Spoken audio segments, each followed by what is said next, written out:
Now, the November midterm ballots are taking shape this morning as primary election results from California and 6 other states come in. NBC News senior political editor Mark Murray has been following it for us, and he joins us now. Hey, Mark, good morning. So one of the most watched elections, it actually wasn't a primary, it was a recall vote. This was in San Francisco, the district attorney. What can you tell us about that?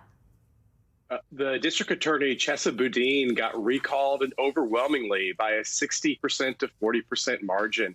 In Savannah, what is notable about this contest is if you take it in isolation, you have one city district attorney getting recalled in the California election. You could say, hey, this is just a one election.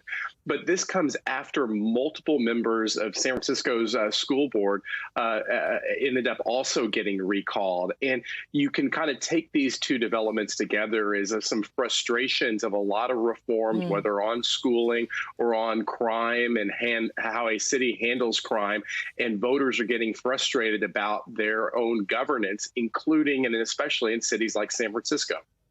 Let's stay in California. Now I actually want to ask you about this expensive race for Los Angeles mayor. This is one that a lot of people are talking about. Representative Karen Bass, billionaire developer Rick Caruso came in for the top two. That means that they're going to meet for a runoff in the fall. But what can you tell us about this race, these two campaigns? Tell us what's interesting here. Yeah, what's really interesting is Rick Caruso. He's a former Republican turned Democrat who ended up spending nearly $40 million to be able to get to this runoff election. And he is, and this kind of has some similarities to what we saw in San Francisco, he's been running against the homelessness in the city, on the rampant crime there. Karen Bass comes from the Democratic establishment of the Democratic Party. She was one of Joe Biden's vice presidential shortlisters. And this sets up a really fascinating general election runoff that we're going to end up seeing.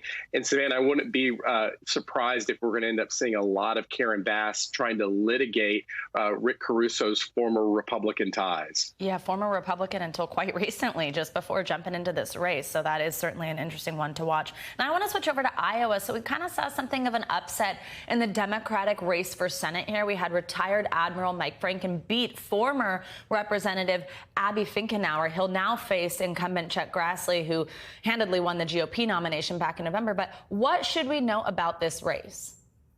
Yeah. And so, Savannah, you are right that I think it's a slight surprise to a lot of people who followed politics, and particularly when Abby Finkenauer ended up getting elected in 2018 in that Democratic wave year. She had become kind of a well-known person from the Joe Biden wing of the Democratic Party. She ended up losing re-election in 2020. And it wasn't really that much of a surprise to me, however, because Franken ended up outspending her over the airways and ended up running, frankly, the better campaign. And Franken now will run against Chuck Grassley in the fall. Grassley, the Republican, longtime Republican senator, should be the overwhelming favorite, not only in a state like Iowa, which has been leaning Democratic over the last few years, but also in a national environment which heavily favors the Republicans right now. Thanks for watching our YouTube channel. Follow today's top stories and breaking news by downloading the NBC News app.